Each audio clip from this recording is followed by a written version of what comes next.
E é isso que eu faço todas as vezes quando canto essa canção.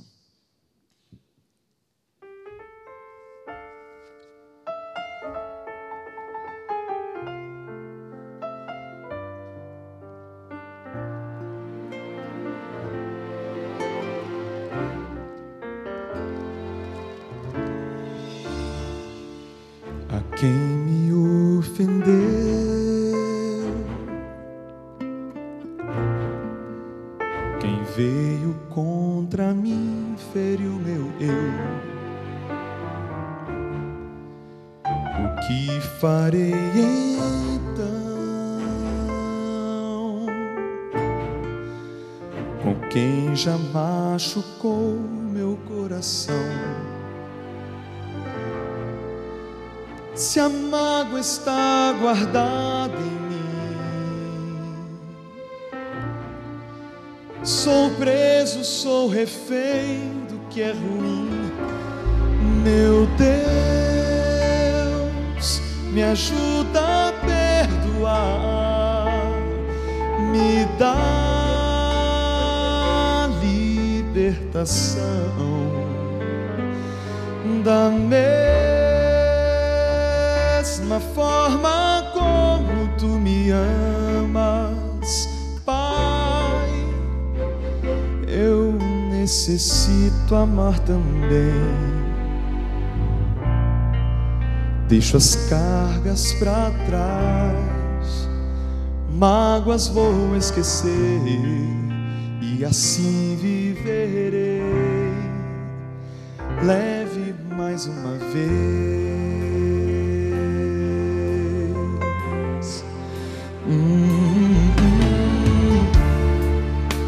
Você já confiou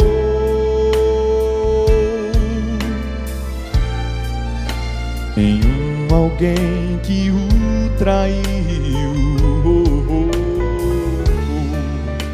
e quem o agrediu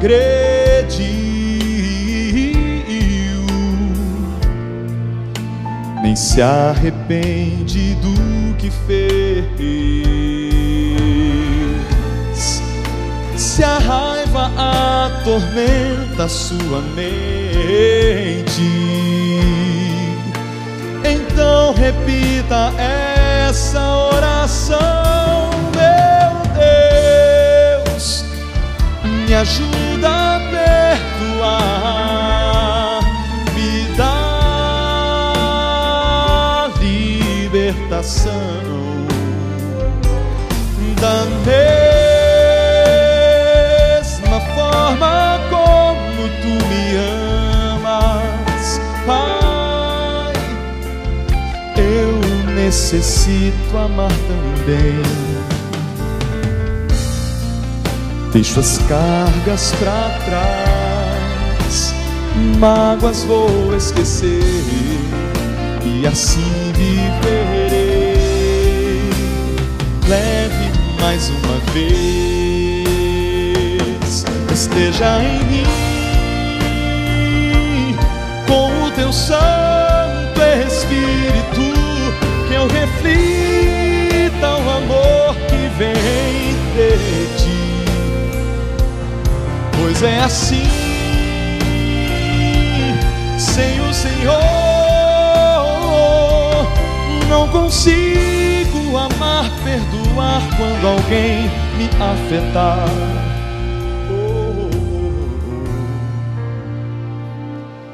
Meu Deus, me ajuda a perdoar, me dá libertação da mesma forma como tu me amas, Pai. Eu necessito amar também. Deixo as cargas pra trás, mágoas vou esquecer e assim viverei leve mais uma vez.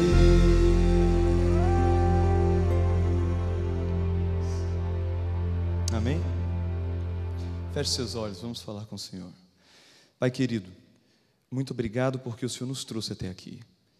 Muito obrigado porque no meio da semana temos esse intervalo para a gente poder pensar, refletir, suplicar, nos entregarmos mais uma vez em Tuas mãos. Que o Senhor fale através da Tua palavra. Que o Senhor transmita o recado com clareza que o Senhor guardou para cada um de nós nesse momento. E que possamos sair daqui, Senhor, entendendo um pouquinho melhor a dimensão do Teu amor, do Teu cuidado e dos Teus sonhos para conosco. Nos dá a Tua paz, em nome de Jesus. Amém. Como eu estava dizendo, a última vez que tive algum contato com vocês foi em 2012. 3 anos e meio se passaram, um pouco mais que isso. E você pode se perguntar assim, mas o que mudou, né? O que mudou para você, pastor? Mudou um bocado de coisa. Em primeiro lugar, agora eu sou pai. Então, aqueles que são pais sabem que a vida da gente muda. As nossas prioridades, os nossos sonhos, o jeito que a gente enxerga a vida, muda tudo. Então, eu venho aqui falar a respeito de família com um pouquinho mais de propriedade, porque naquele tempo eu não tinha filhos. E hoje eu enxergo um pouquinho melhor as coisas. E outra coisa que mudou foi a minha rotina também. Como alguns sabem, há pouco mais de 4 meses eu recebi um chamado e mudei de endereço. Saí da Novo Tempo e hoje estou morando em Campinas e trabalho bem de pertinho de um pastor que esteve com vocês há algum tempo, que é o pastor Roger.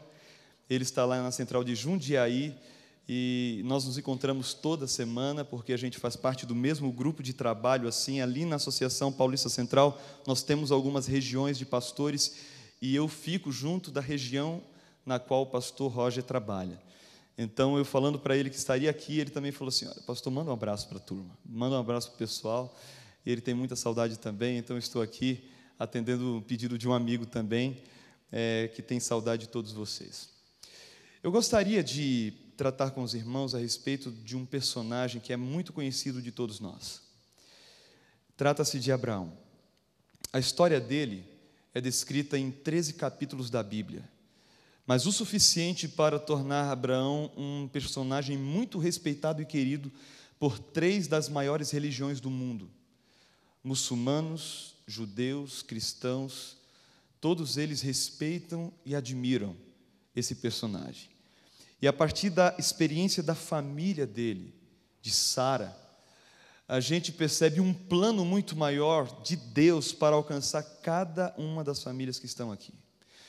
E embora nós conheçamos bem a história, e exatamente por isso eu gostaria de pontuar algumas situações que eu acredito sejam relevantes para a nossa vida hoje. Por isso eu peço a você que abra sua Bíblia no livro de Gênesis, no capítulo 12, onde tudo começa. Gênesis capítulo 12, a partir do 1º verso, aqui está o início de tudo. Nós vamos ler 3 versos nesse primeiro momento. Aqui está escrito o seguinte: Ora, disse o Senhor a Abrão, sai da tua terra, da tua parentela e da casa de teu pai e vai para uma terra que te mostrarei. De ti farei nação e te abençoarei e te engrandecerei o nome. Sê tu uma bênção. Abençoarei os que te abençoarem e amaldiçoarei os que te amaldiçoarem. Em ti serão benditas todas as famílias da terra. Muitas vezes, quando a gente lê esses versos, a gente se concentra na bênção e na promessa. Mas quando eu estava lendo todo esse episódio para trazer a mensagem para vocês nessa noite, me chamou a atenção o pedido que Deus fez para ele. Porque parece que para que o propósito de Deus se cumprisse na vida de Abraão e da família dele, ao ponto de que essa bênção alcançasse a cada um de nós, havia uma necessidade.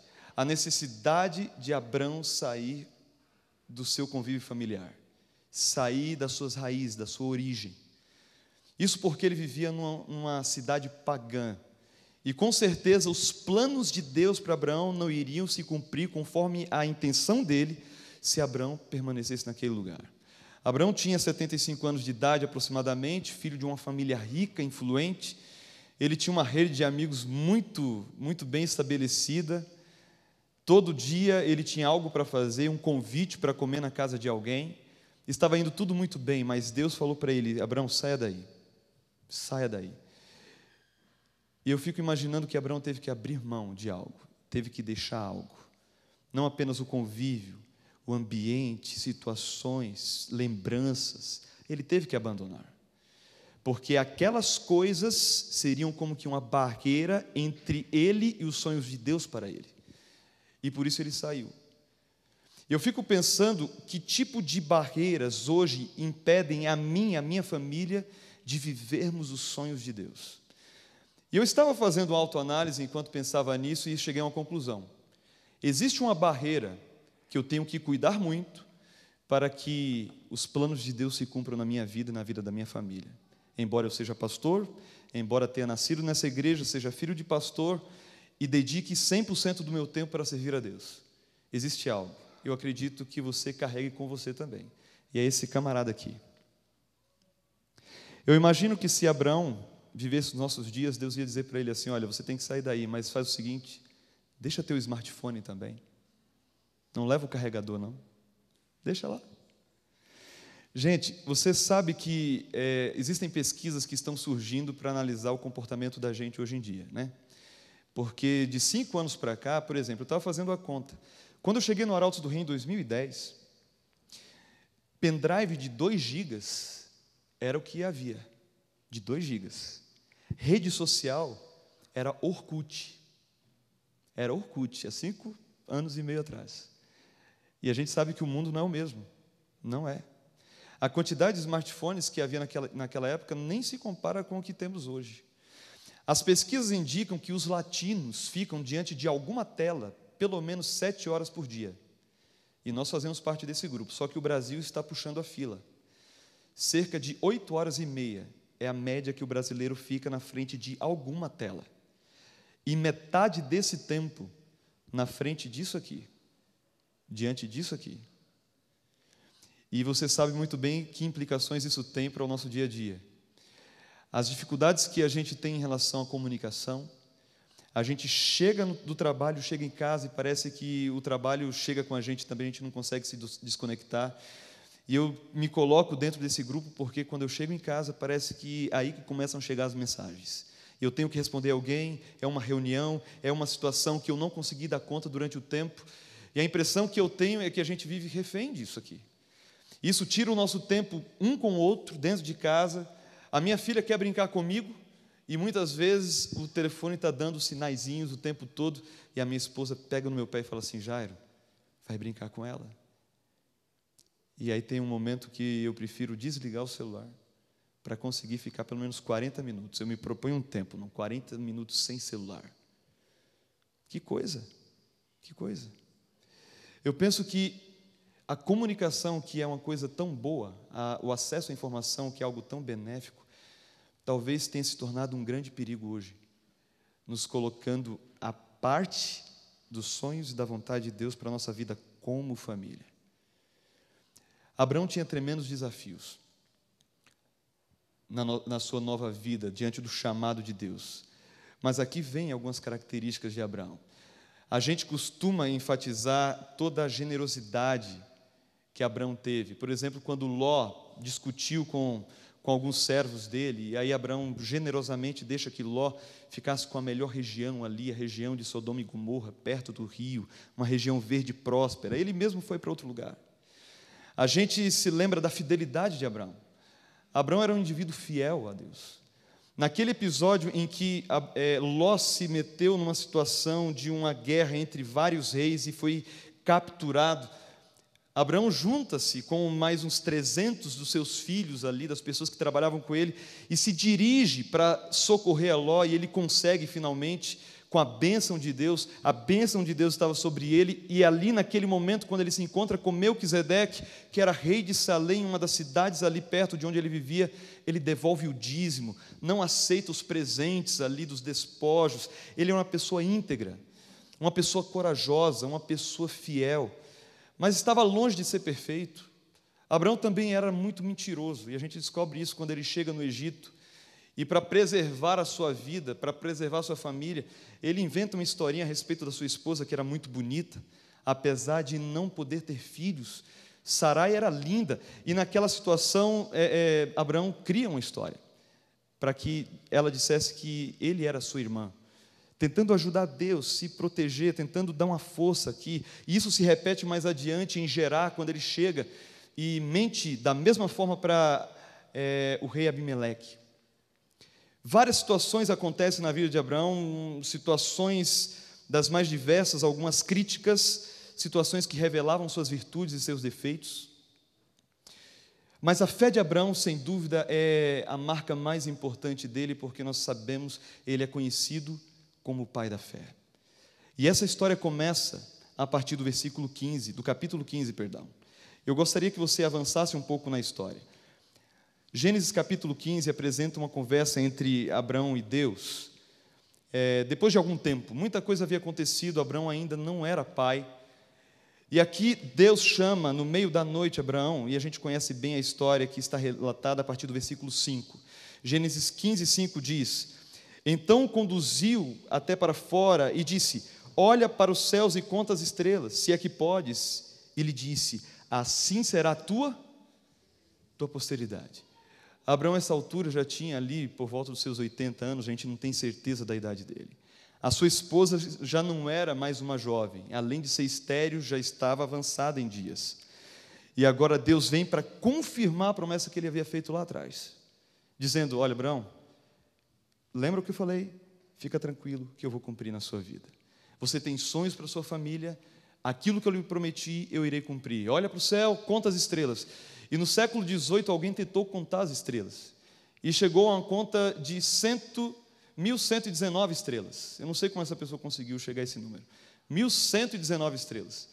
E aí, com o passar do tempo, se descobriram que várias dessas estrelas não eram apenas estrelas, eram constelações inteiras. E a gente não consegue contar quantas estrelas tem. O recado de Deus era muito claro para ele: Abraão, não faça conta diante da bênção que eu estou reservando para você. Não vai dar para contar. Você será pai, e pai de uma nação, e através da sua família eu vou abençoar todas as famílias da terra. E para provar que ele estava falando sério, Deus propõe talvez o pacto mais sério de toda a Bíblia. Está relatado aqui na sequência a partir do verso 9. Observe a proposta que Deus faz. Respondeu-lhe: toma-me uma novilha, uma cabra e um cordeiro, cada qual de 3 anos, uma rola e um pombinho. Ele, tomando todos esses animais, partiu-os pelo meio e lhes pôs em ordem as metades, umas defronte das outras, e não partiu as aves. Versículo 17. E sucedeu que, posto o sol, houve densas trevas, e eis um fogareiro fumegante e uma tocha de fogo que passou entre aqueles pedaços. Naquele mesmo dia fez o Senhor aliança com Abraão, dizendo: a tua descendência dei essa terra, desde o rio do Egito até o grande rio Eufrates. Que tipo de pacto é esse que só aparece aqui nesse relato que a gente acabou de ler? Era o tipo de pacto mais sério que duas partes poderiam se propor mutuamente no tempo de Abraão. Deus manda que Abraão pegasse alguns animais, os maiores, ele parte ao meio, é um pedido estranho. As aves ali, a Bíblia diz que ele não repartiu, mas ao cair da tarde, um fogo, uma tocha, uma situação de fogo, uma manifestação de Deus, passa por entre aquelas partes ali, para dizer o quê?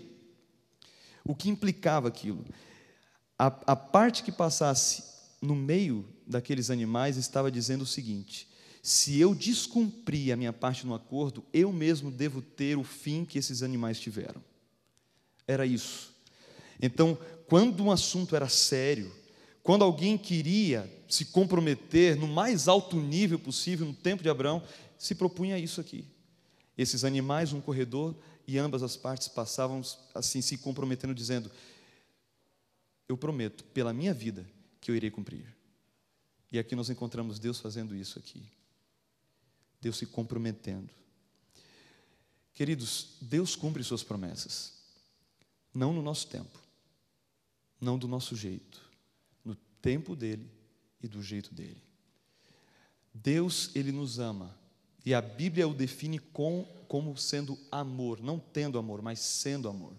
Então, melhor do que você quer e pensa a respeito dos seus filhos, Deus pensa a seu respeito e Ele quer cuidar de você, da sua família, curar feridas, fazer tudo para a gente ser feliz. Agora, o tempo de Deus muitas vezes se revela como uma tremenda prova para a gente. E quando o tempo passou, a Bíblia diz que no capítulo 17, Abraão tinha 99 anos já e ainda não era pai. 24 anos haviam se passado e nada havia mudado. Nada havia mudado na vida dele.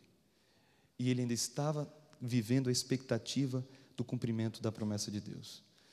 Eu lembro que no NASP, um dia, numa semana de oração, o pastor fez uma pergunta para a igreja: quantos aqui oram por um motivo há 5 anos? Muita gente levantou a mão, eu acho que até eu levantei a mão. E aí ele perguntou: quantos aqui oram há 15 anos por um motivo? O número reduziu radicalmente, mas ainda tinha algumas pessoas levantando a mão. 15 anos orando sem receber resposta. Até que ele foi subindo a conta, até que chegou a 55 anos. E um casal bem idoso levantou a mão lá no meio. Pastor, a gente ora há 55 anos por algo e a gente crê que Deus vai nos dar, mas a resposta não veio ainda. É difícil, né? 24 anos. Eu imagino que durante aquele tempo de silêncio, porque há um intervalo bom de tempo aqui, eu penso quantas vezes Abraão pensou assim: mas será? Ele viu sua esposa ficando idosa cada vez mais. Ele se via como uma impossibilidade também. E Deus em silêncio o tempo todo, sem responder. Eu imagino que muitos de nós carregamos perguntas, e muitas delas a gente dirige para Deus. Abraão, naquele momento, podia perguntar a Deus e questionar: por que, Senhor? Por quê? Talvez alguém aqui questione por que o seu filho, que você sonhava estar aqui hoje, não está. Você fez tudo certo. Você fez tudo certo e continua orando por ele há meses a fio, mas parece que as coisas não se resolvem. E as perguntas começam a subir e se acumular na caixa de mensagem de Deus, assim: Senhor, por quê? Por quê? Eu imagino que muitas dessas perguntas acontecem na nossa vida porque a gente não tem a visão completa da história. Nós temos uma visão limitada da história. A gente precisa esperar alguns capítulos, e às vezes é difícil a gente esperar alguns capítulos acontecerem. E eu imagino que muitas dessas respostas nós nunca teremos aqui. Talvez somente no céu, quando Jesus nos colocar no colo e, quem sabe, nos explicar aquilo que é inexplicável. Mas eu tenho certeza de que, se a gente permite que Ele tome conta da nossa vida, se a gente confia nele a despeito do tempo, que não é o nosso tempo, mas o tempo dele, eu acredito que no final das contas a gente vai ter um tremendo sorriso no rosto, de gratidão, de compreensão. Pense nisso enquanto você ouve essa música.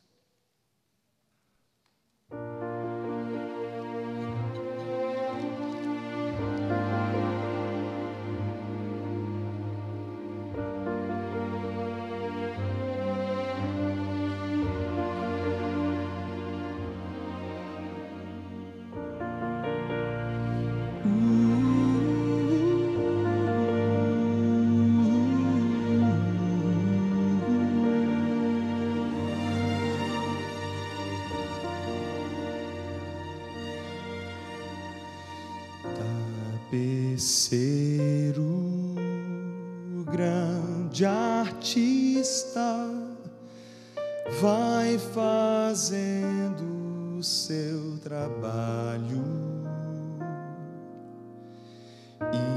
incansável, paciente no seu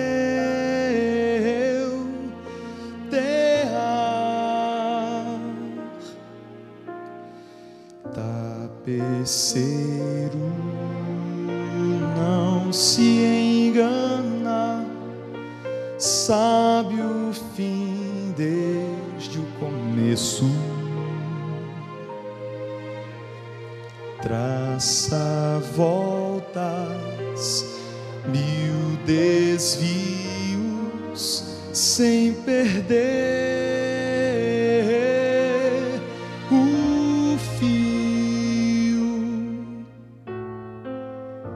minha vida é obra de tapeçaria, é tecida de cores alegres e vivas, que fazem contraste no meio das cores nubladas e tristes. Se você olha do avesso, nem imagina o desfecho.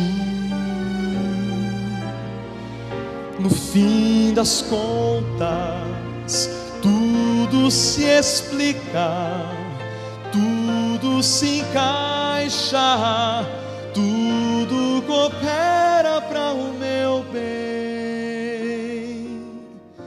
Quando se vê pelo lado certo, muda-se logo a expressão do rosto, obra de arte, pra honra e glória do tapeceiro.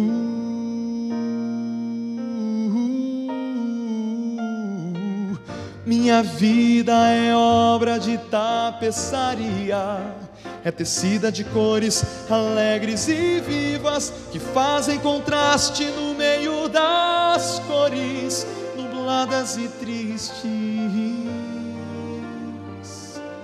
Se você olha do avesso, nem imagina o desfecho. No fim das contas, tudo se explica, tudo se encaixa, tudo coopera para o meu bem. Quando se vê pelo lado certo, todas as cores da minha vida dignificam a Jesus Cristo, o tapeceiro.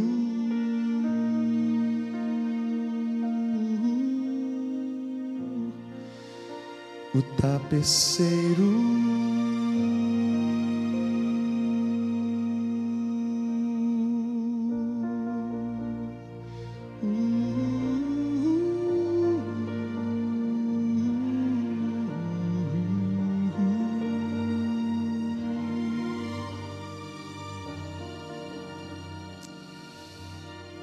E Abraão começou a entender um pouquinho melhor quando Jesus apareceu para ele e disse para ele que em 1 ano ele seria pai e que finalmente a promessa iria se cumprir. Eu imagino que as peças do quebra-cabeça que faltavam se encaixaram. E Abraão pela primeira vez começou a viver os sonhos de Deus para ele. E eu não sei quantos aqui são avós, mas assim, percebendo a reação do meu pai quando ele tem a Sofia no colo, eu imagino a alegria de Abraão tendo seu filho nos braços. Isaac era a manifestação clara do cuidado de Deus. Finalmente a família de Abraão estava completa. Eu imagino Abraão tentando correr atrás de Isaac. Imagina, 100 anos de idade, tentando correr atrás de um garoto de 5. A minha tem 2 anos e 3 meses. Gente, é um furacão dentro de casa. A minha esposa fica esgotada. E quando eu chego, já cansado do trabalho, ela fala assim, agora é contigo. Eu falo assim, agora é comigo? E agora é minha vez de correr atrás das coisas. E ela me deu uma missão hoje, antes do almoço, falou assim, olha, você vai arrumar o quarto dela. Quando eu entrei no quarto, eu entendi o porquê do pedido. Estava tudo bagunçado, tudo bagunçado. E aí eu me propus, falei assim, filha, vamos arrumar as coisas? E ela foi tentando me ajudar, mas ela bagunçava mais do que arrumava. Até que depois de 15 minutos eu desisti. Eu falei assim, quer saber, quando ela dormir, a gente pode tentar pôr em ordem isso aqui, mas é impossível. Se a gente com 30 e poucos anos de idade já fica cansado atrás de uma criança, imagina Abraão tentando brincar com Isaac. Sabe? E tudo ia muito bem até um dia em que Deus chama Abraão de novo. Eu imagino que àquela altura, quando Abraão ouvia a voz de Deus, ele já ia com um sorriso no rosto. Né? Assim, poxa, que coisa boa, Deus vai falar mais uma vez. Eu estou muito feliz aqui. Só que você sabe a história. Quando Deus quebra o silêncio, mais uma vez, é para fazer o pedido mais estranho que Abraão poderia ouvir. O pedido para que ele entregasse Isaac em sacrifício. E parece que Deus usa uma linguagem aqui proposital para que doesse no fundo do coração de Abraão mesmo. Capítulo 22 de Gênesis aparece aqui a prova que Deus fez para Abraão. Aqui diz, no verso 2: acrescentou Deus: toma teu filho, teu único filho, Isaque, a quem amas, e vai à terra de Moriá e oferece-o ali em holocausto, sobre um dos montes que te mostrarei. Interessante aqui, a palavra para filho único é Yahid, e a Bíblia, no Novo Testamento em hebraico, usa essa mesma expressão para filho único, quando aparece lá em João 3,16, porque Deus amou o mundo de tal maneira que deu seu filho único. E Yahid, parece que Deus estava dando uma dica aqui para Abraão: pega teu filho, teu único filho, e sobe um monte. E a viagem era de 3 dias. Eu não sei quantos aqui já viajaram 3 dias para qualquer lugar. Eu lembro que a última vez que eu viajei 3 dias, eu estava trabalhando, vendendo livros aqui em Telêmaco Borba. E eu lembro que eu saí num domingo, às 6 da manhã, peguei um ônibus, parei aqui na rodoviária de Curitiba, e o meu destino era Recife. E eu lembro que eu peguei aquele ônibus no início da tarde, no domingo, e só fui chegar em casa lá pela quarta-feira quase, na madrugada da terça para quarta. Gente, é muito tempo. Mas aquela viagem, apesar de muito cansativa, eu estava tranquilo, porque eu sabia que os meus pais estavam no destino. Era um motivo bom. Agora imagina você, um pai, viajar 3 dias para enterrar o filho. Imagina o sentimento, imagina a expectativa, imagina o silêncio. Agora imagina você não indo sepultar o seu filho, indo sacrificar o seu filho. É um pouco pior. E enquanto Abraão chegava no lugar, ele lembrava: eu já passei aqui alguma vez. Eu já passei aqui, eu conheço esse lugar. E chegaram no Moriá. E a gente conhece muito bem a história. Eles vão conversando, até um momento em que, depois que estava tudo pronto, Abraão olha para Isaque e fala assim: filho, Deus me acordou outro dia para fazer um pedido muito estranho. Você conhece, né? Você sabe que Deus chamou o papai lá de Harã, a gente viajou, você é um filho da promessa, eu já te contei a história. Só que agora Deus me pediu uma coisa muito difícil. E o pedido de Deus foi o seguinte: você precisa ser o sacrifício dessa vez. Eu fico me colocando no lugar de Isaque, sabe? Eu fico pensando assim: por que Isaque não desceu correndo aquela montanha ladeira abaixo? Abraão não tinha a menor chance de segurá-lo, de contê-lo. Por que ele não desceu? Sabe por quê? Pelo menos é o que eu imagino. É que o Deus de Abraão não era só o Deus de Abraão. O Deus de Abraão também era o Deus de Isaque. E ao longo da vida de Isaque, Abraão havia ensinado a respeito do Deus que o havia chamado lá atrás. Isaque havia aprendido com Abraão a respeito de Deus, e não era uma relação assim distante com Deus, não era aquela relação do pai, da família, não, estou aqui na igreja porque meu pai vem, não. Era uma relação de verdade. Isaque também, na medida da proporção da sua idade e da relação com Deus, ele sabia quem era Deus, ele confiava em Deus. A sua vida já estava nas mãos de Deus há muito tempo. Ele já tinha se entregue no altar para Deus muito antes de Abraão fazer a proposta. E eu imagino que talvez esse seja o maior desafio de nós como pais na educação dos nossos filhos. E quando começa esse preparo? E quando começa esse tipo de transferência da fé? Você percebe que há uma responsabilidade muito grande da nossa parte, porque a gente não consegue oferecer algo que a gente não vive, em primeiro lugar. Então a gente não consegue estimular a espiritualidade do nosso filho se a gente não é espiritual. Então a responsabilidade é muito grande. A percepção que ele tem de Deus está vinculada à imagem que a gente transmite de Deus para ele, né? Mas a partir de quando começa isso? Eu lembro que quando a Sofia tinha 1 ano e pouquinho, eu acho que isso foi em agosto do ano passado, a gente contava a historinha do rol do berço para ela. E você sabe, a escola sabatina, a liçãozinha do rol do berço é assim, e eu nem lembrava disso. Antes de ser pai, a gente não sabe disso, a gente sabe que tem a liçãozinha, mas a gente não vai lá assistir a escolinha. Você conta uma mesma historinha o mês inteiro, depois passa um mês, conta a mesma historinha, outra historinha o mês inteiro, e aquela historinha sempre. E a gente estava contando para ela a historinha de Samuel, e com toda a didática, às vezes eu, às vezes minha esposa, a gente contava. E tinha um momento que falava assim: sacerdote Eli, Samuel perguntava, o senhor me chamou?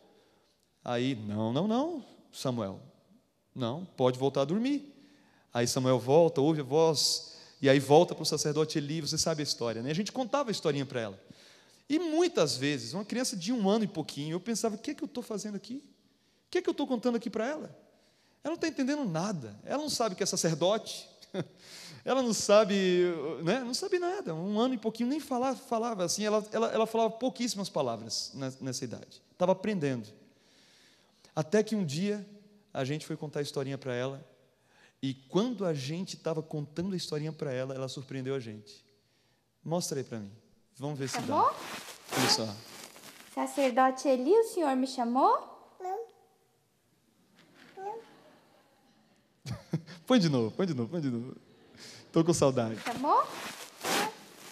Sacerdote Eli, o senhor me chamou? Não. Fofinha, né? Você percebe aqui? Você percebeu? 1 ano. Gente, tinha dia que a gente estava contando a historinha, ela estava mexendo com a colher. Tinha dia que a gente estava contando a historinha, ela saía correndo, a gente saía correndo atrás, que ela estava aprendendo a andar, assim, saía, a gente pegava e colocava. Tinha dia que ela estava chorando, a gente contando a historinha, e eu pensando, isso é perda de tempo. Ela não está entendendo nada. Daqui a pouco, ela interage com a gente no momento da historinha. Aí eu pensei, Senhor, com 1 ano de idade, já está percebendo essas coisas? Gente, a influência não tem idade para começar. O jeito que a gente lida dentro de casa, o jeito que a gente trata um ao outro, o jeito que a gente separa um tempo para fazer o culto, e como é difícil fazer o tal do culto familiar.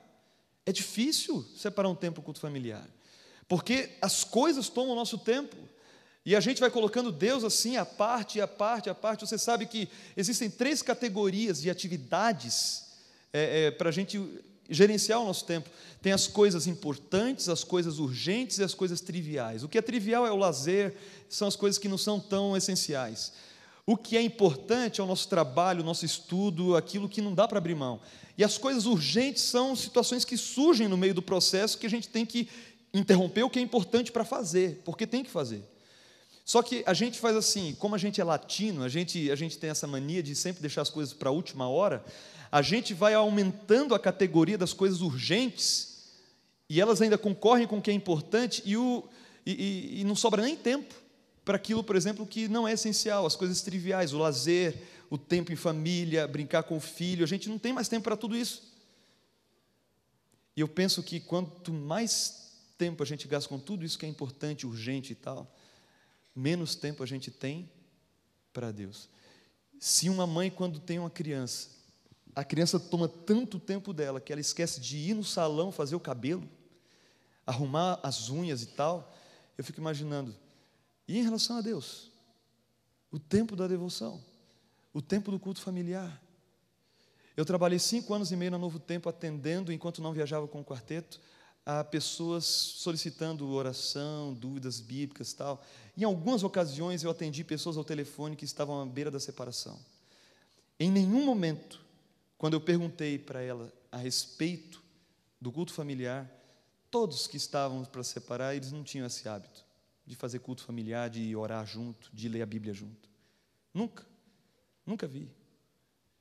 Isso é absolutamente essencial. Isaac havia aprendido em casa a confiar em Deus. Havia culto familiar na rotina de Isaac. Por isso ele ficou lá em cima. E quando Abraão levanta o cutelo para tirar a vida dele, você sabe que aquilo era uma prova, era um teste. Deus providencia o cordeiro e explica para ele tudo. Calma, Abraão. Agora eu sei que você teme a mim, porque você não poupou o seu filho, o seu único filho. Eu sei o que você está sentindo. Fique tranquilo. O cordeiro está providenciado, você pode sacrificá-lo para mim. A Bíblia diz que Abraão mudou o nome daquele lugar no verso 14. Gênesis 22, 14 diz: e pôs Abraão por nome aquele lugar, o monte do Senhor proverá. A expressão em hebraico aqui é Jeová Jiré. Jeová Jiré, que no hebraico antigo é Ieraê. Interessante que Salém ficava perto daquele monte, aquela mesma cidade onde Melquisedeque era sumo sacerdote. Por isso que Abraão, quando chegou perto do Moriá, ele pensou, eu já passei aqui, porque eu já vim aqui antes. Salém ficava ali. Então, os historiadores contam que depois que Abraão muda o nome do monte, aquele lugar passa a se chamar Yeraê Salem. Yeraê Salem. Lembra você algum nome de cidade na Bíblia? Jerusalém.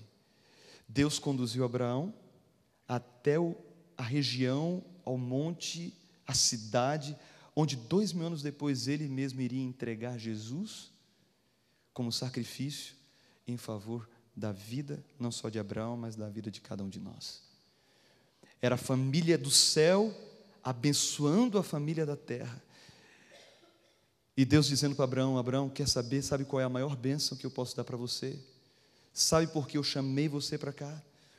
Porque o meu filho, ele será a grande bênção para todas as famílias em todos os tempos. Jesus Cristo. A maior bênção que você pode ter hoje na sua casa é a pessoa de Jesus. Quando a gente vai para Apocalipse, e ali Apocalipse falando da igreja, do tempo do fim, a gente sabe do período de Laodiceia e das características de Laodiceia. A gente sabe que Laodiceia é morna, que ela é cega, ela é nua, ela acha que é rica, mas é pobre. A gente sabe de tudo isso. Mas o grande problema de Laodiceia não são esses fatores ou esses sintomas. O grande problema de Laodiceia é o fato de Jesus estar do lado de fora da igreja. Porque ali em Apocalipse 3:20 diz: eis que estou à porta aí e bato. Ele está do lado de fora. Ele tem que entrar. E ele tem que entrar dentro da nossa casa. É Jesus que precisa ocupar o primeiro lugar na nossa rotina. A partir disso, tudo o que se segue é ajustado, é completado.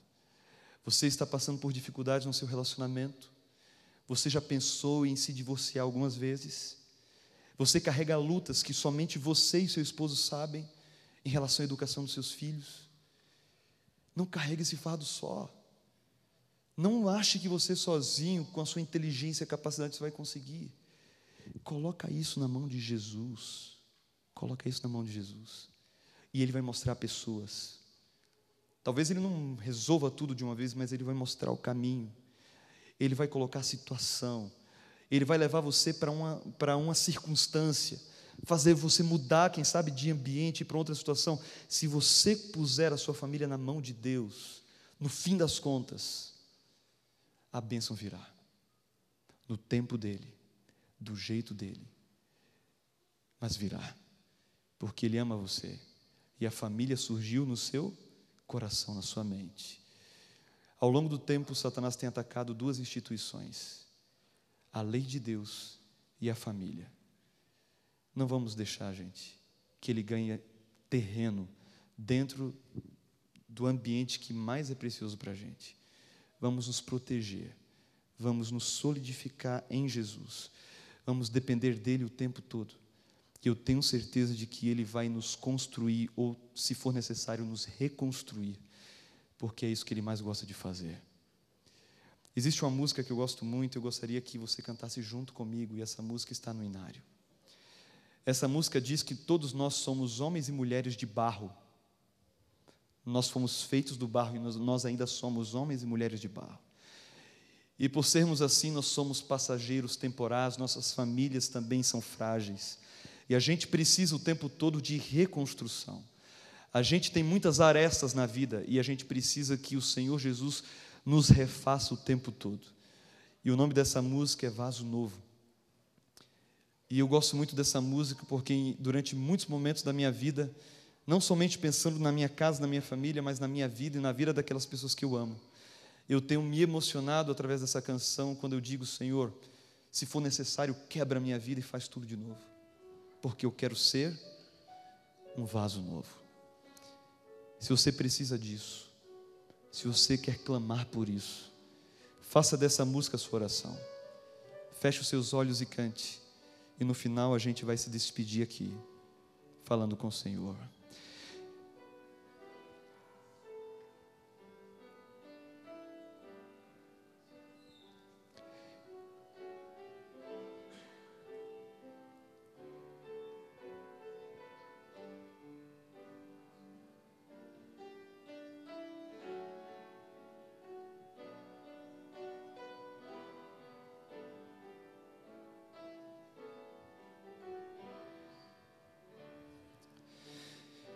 Eu quero ser, Senhor,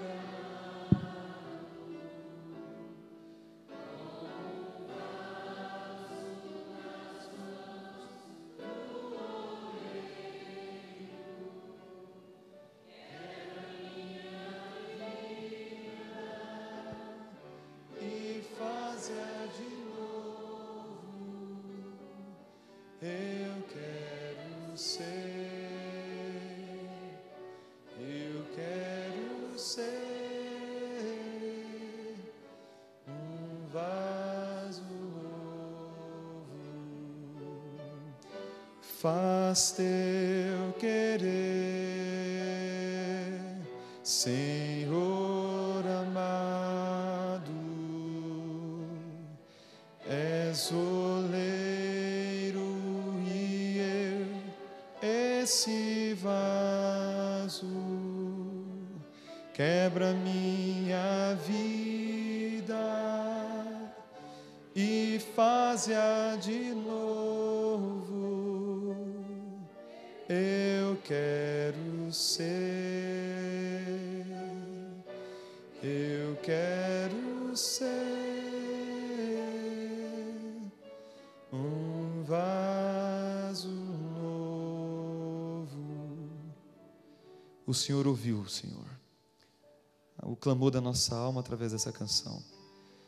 O Senhor sabe o que vai dentro da nossa alma, o Senhor sabe o que vai dentro da nossa casa. O Senhor sabe os nossos sonhos. O Senhor conhece também todos aqueles que nós não conseguimos realizar, muitos deles estão muito distantes. O Senhor conhece o clamor da alma, o Senhor conhece a necessidade de cada vida. O Senhor sabe aquilo que nós não conseguimos fazer sozinhos. Por isso, Pai, nesse momento, como família, família Tua e famílias individuais, nós nos entregamos em Tuas mãos. Para que nós entendamos o Teu tempo, para que nós aprendamos a confiar em Tuas promessas, entendendo e nunca esquecendo de que o Senhor está ao nosso lado o tempo todo, disposto a entrar na nossa vida, reconstruir a nossa história, reescrever as páginas da nossa vida. Mas muitas vezes a gente deixa o Senhor do lado de fora. Temos tempo para tanta coisa e não temos tempo para o Senhor. Querido Deus, nos ajuda naquilo que é necessário. Que o maior presente que a Bíblia nos oferece, que o céu nos oferece, que é a pessoa de Jesus, que possamos receber este presente todo o tempo dentro da nossa casa. Nós sabemos que Jesus faz a diferença onde está.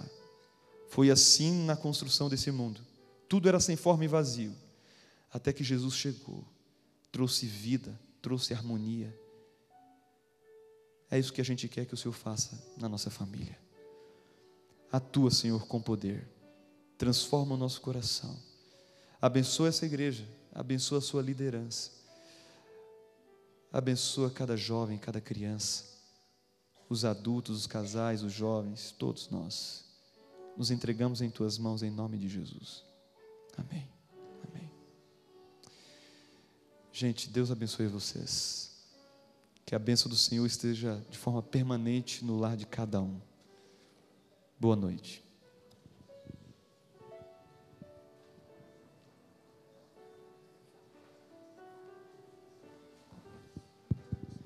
Pastor Jairo, mais uma vez, nossa gratidão, uma saudação para ele. Não comprei teu presente, viu? Estava lembrando agora. Mas daí o ano que vem você volta e eu dou 2, tá bom? O presente já foi a passagem. Então, tá bom. Amanhã nós acertamos. Irmãos, muito bom, né, a mensagem. Louvado seja Deus por sua companhia. Eu queria aproveitar o ensejo para você mandar um abraço para o pastor Roger. Cadê o abraço? Quantos vão? Com saudade dele também, você falou. Mande um abraço bem gostoso. Olha só. Vamos fazer o seguinte, Vai lá. Aproveitar que ele está aqui, né? Fazer uma coisa boa. Vamos fazer um vídeo aqui, Deixa né? eu filmar. Vai lá, então. 5 segundos. Então, vai lá. Pastor Roger, então, nós estamos aqui na igreja. E aqui vai a nossa saudação para você. Um abraço muito carinhoso da Igreja do Boqueirão. Estamos com saudades. Daqui um dia eu te ligo aí. Tá bom. Tá aí, ao vivo, né? Obrigado, pastor. Nós vamos ter um lanche especial agora. Não tem presente, mas tem lanche, viu, pastor?